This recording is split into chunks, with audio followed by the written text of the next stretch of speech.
I already know what you're thinking. This is probably the part where I say Attack on Titan has the greatest first episode in all of anime. Well, unfortunately, Attack on Titan is not on my list. So is Death Note, so is Frieren, and so is Demon Slayer. Now, before y'all stab me in the comments below, I do consider these animes to have pretty good premieres. But here's the twist, we're gonna be skipping those obvious answers. So if you came here expecting me to talk about Oshinoko, To Your Eternity, or Spy X Family, then you came to the wrong video. Those episodes have already been praised to death, and I don't want to regurgitate everything that's already been said. Instead, we're gonna be giving flowers to first episodes that should be in the same conversation but never are. Today, we're gonna be talking about the greatest first anime episodes that nobody talks about. Subscribe, like, support small creators like me, and fuck Jack. We're gonna be analyzing these episodes through 5 different categories. And those categories are concept, hook, main character appeal, world building, and instead of ending, the run it back factor. How much does the ending of the episode make you wanna watch more of the series? Because at the end of the day, it doesn't matter how deep your show actually is if people don't tune in to the next episode. But with that out of the way, let's start off with number 5, flashing before my eyes. Erased Episode 1. Erased is about a 29-year-old man named Satoru Fujinuma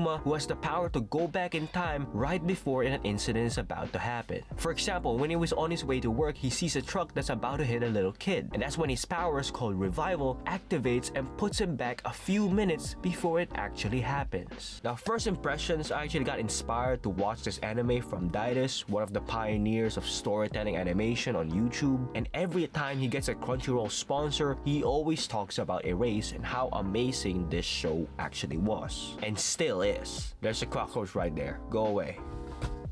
Go away. Alright, back. So just by seeing that in the height of my otaku prime in 6th grade, and Daitis being a fellow Filipino like me, I decided to watch Erased. The overall concept of a time-traveling power that you can control, which only activates when an incident is about to occur, is such a niche and unique concept that not a lot of shows back then fully explored. Right at the start of the show, we get introduced to Satoru Fujinuma. Throughout the first episode, Satoru is frustrated with his lack of success as an artist, feeling like his life is lacking direction. He's socially detached from everyone around him, yet he still tries to save people in need using his power, Revival. Even when the others treat him like a superhero, he just dismisses it and says it's just mere coincidence. Still being emotionally scarred from carrying the guilt from what happened 18 years ago, when Satoru failed to speak up, and that's what led to his classmates being murdered and his friend being falsely accused. The world building Erased does in his first episode lays the very groundwork for what Erased is going to be for the rest of the franchise. The conversation with his hot mom about the 1988 kidnapping, his memories of his classmate who died, the flashback to his friend being established as the killer back in 1988, and when his revival kicked in to stop the kidnapping of a little girl, all of these things just build up almost as if the episode was building to something bigger. And then the ending hits. Satoru's mom, who was there from the very start, figures it all out and gets ambushed by the killer and killed right there on the spot. Satoru then opens the door, sees his dead mom, and gets falsely accused for killing her. And that's when his ability, Revival, involuntarily activates, sending him back to the past, not a few minutes, not a few hours, but 18 years in the past, to 1988. And that's where the episode leaves us off.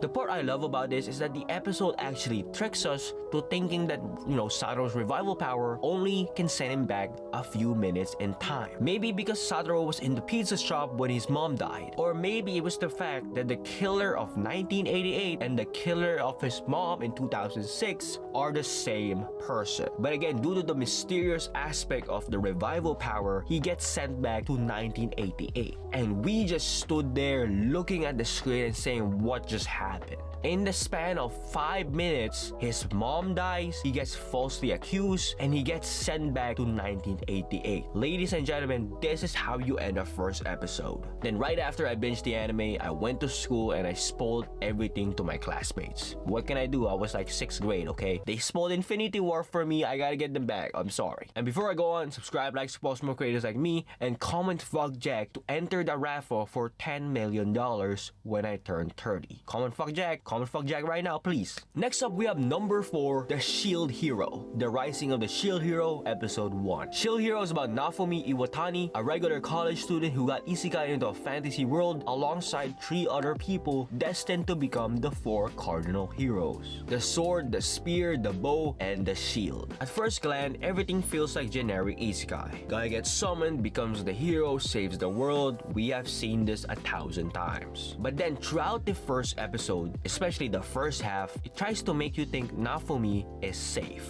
But in reality, he's not. I'm not gonna lie to you guys, okay? I have a love and hate relationship with Shield Hero. The love comes from his first 5 episodes, and the hate comes from everything what's after. Again, we're only gonna be talking about first episode, but like, holy crap. I needed to finish the anime because I'm like, oh, I need to finish this anime because like, I don't wanna like leave the last episode up for grabs. But I really had to force myself to watch those few episodes, man. Holy crap. And now it has 4 seasons. Give me an Isekai season 3, please. But again, Shield Hero starts off like every isekai out there. Nafumi is reading a book and gets transported into another world as the world's shield hero. The hook of the series isn't really immediate, it just starts off generic, but instead it builds throughout the episodes. You notice that no one really respects the shield hero. No one wanted to join his party, all the other heroes treat him like shit, the king treats him like shit, and that something feels very off with the way everyone treats the shield hero. And that's where mine shows up and saves the day, which the show tricks you when Nafumi is later betrayed. But before I talk about that, I'd like to talk about the first half of Shield Hero because it really, it really surprised me how it managed to immerse its audience at the very start. The episode established why they were summoned to the fantasy world, which was to protect the kingdom from the waves of catastrophe. They talked about the weapon system, which is used to upgrade their weapons. They also explained that all the weapons can't be together since it will interfere with the leveling up system for each weapon. Also explained that the heroes can't hold any other weapon other than they're given, and they also revealed that all 4 heroes came from different Japans. And almost all of those things bring Shield Hero to life. But again, what makes Shield Hero special is that the world tries to turn its back to the Shield Hero.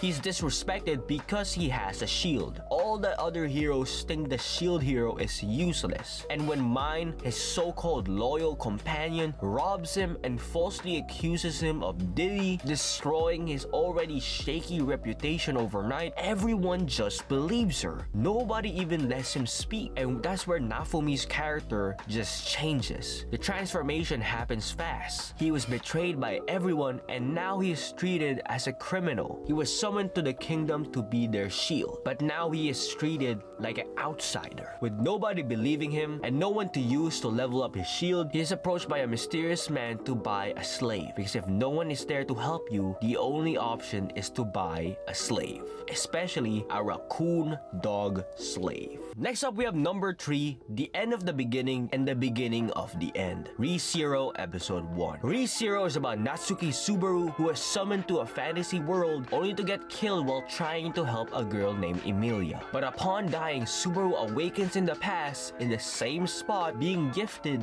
the ability to return by death. Not gonna lie, when I first watched Re:Zero, I did not know what I was going into. And I know it sounds kind of weird for me to preach to you guys about watching it blind right after I just told you the summary and Subaru's return by death, but please, if you have a friend, if you have a family member, if you have a little sister, a little brother, tell him to watch Re:Zero blind. And just him seeing that he could return by death just like blows my fucking ball sack. Maybe, I don't know. The twist of Subaru having the power return by death and him slowly realizing throughout the episode just moves the show, for me personally, mountains. It's basically Groundhog Day but Game of Thrones. The man's power is basically deleting himself, Epstein-wise, like a Game Boy Advance save file. He changes different routes to make a white-haired elf girl fall in love with him. Shout out my brother Himmel. From the first half of the show, we get to spend time with Subaru and Emilia. His personality, his goals. Subaru is making jokes, making reference, and acting like he's the chosen one to have a good old jolly adventure around the world. For world building, they didn't really do a lot in this episode. I mean, they talked about the slums, the magic system with pluck, but the grit and grind of the first episode is really Emilia and Subaru as the characters. They helped out a little girl who was lost and took them back to his parents. Emilia tries to shove Subaru away, but Subaru unknowingly just agrees to everything. But the second half of the episode is what puts the episode above the rest. They go into this house looking for a girl who stole Emilia's insignia, and that's where they're ambushed and killed, and Emilia dies in front of Subaru as he bleeds to death.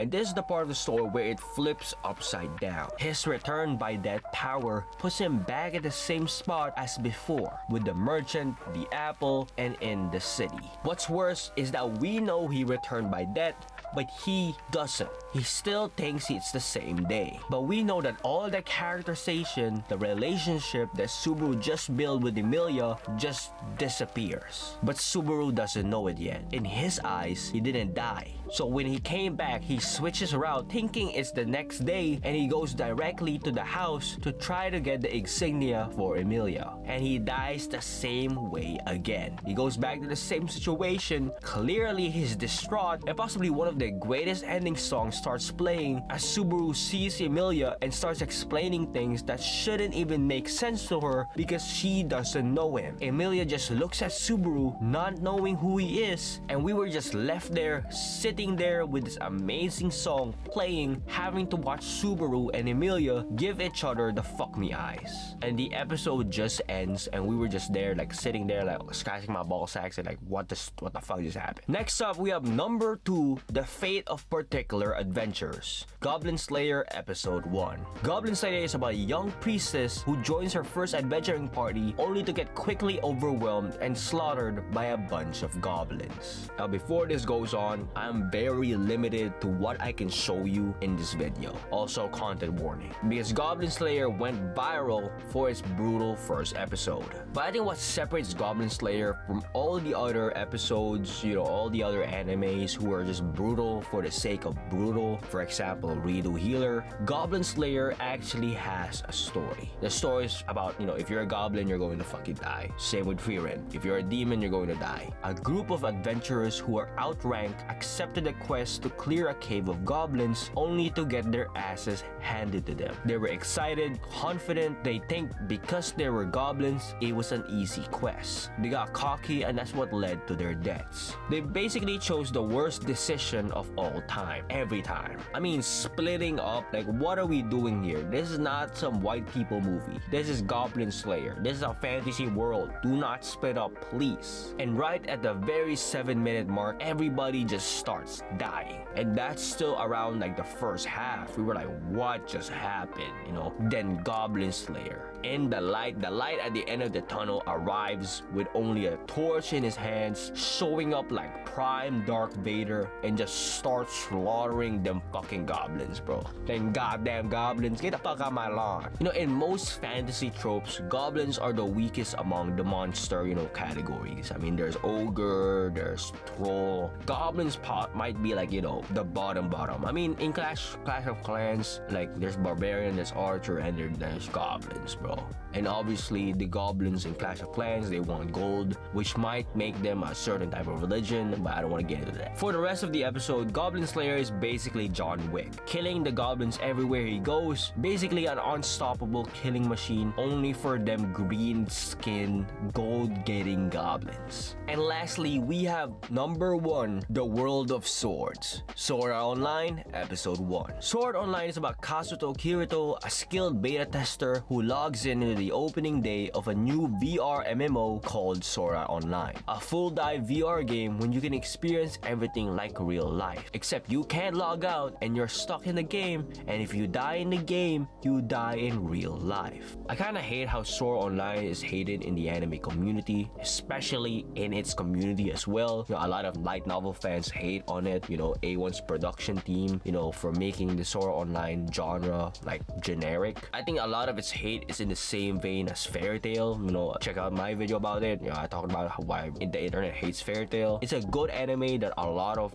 new fans, you know, tend to avoid because of its reputation in the space, being hated, you know, being bad, generic, you know, generic shonen, you know, you have generic harem, all that stuff. For both cases, I think it's extremely unfair. Yes, these both shows have their flaws, but like I think Sword Art Online's hate and you know, and Fairy Tail's hate as well is just overwhelming. Okay, like they just nitpick everything so much that, you know, it happens on other animes. They don't talk about that, but because SEO has this, they just, you know, they just hate on it. The hate is actually on a whole new level. Like, check it out. But I think SEO's concept, especially in the time, is what takes things to a whole new level. From the first half of the episode, it's basically a tutorial. It lets you meet our main character Kirito and learn about the mechanics of Sword Art Online. It teaches us the science of a VR MMO game, the nerve link, and the objective of the game. Kirito meets Glenn, they run around the starting town, and if you're watching this for the first time, you're probably thinking everything is going great. But again, that's exactly what all great first episodes want you to think. What they're actually doing is helping you to build understanding and surprise you at the end with danger. Kirito teaching Clean or Klein about sword skill feels like a friend telling a friend how to do stuff in a game. But that same mechanic that Kirito was teaching about will become a life or death skill that will separate the weak from the strong. Every player gets teleported to the town square and a giant red figure appears out of nowhere and announces himself as the creator of the game and states that everyone who's playing the game right now are stuck in the game until they beat it. The only way to escape the game is to clear all 100 floors. This one moment explains the stakes of Sword Art Online, basically redefines the world and changes the genre to a whole new level. From a fantasy VR game to a psychological survival dead game. No second chances, no redo, no save files, no sign-ups, no bullshit. This is it. Imagine playing a game, then you're stuck at it until you beat it. Also, if you die in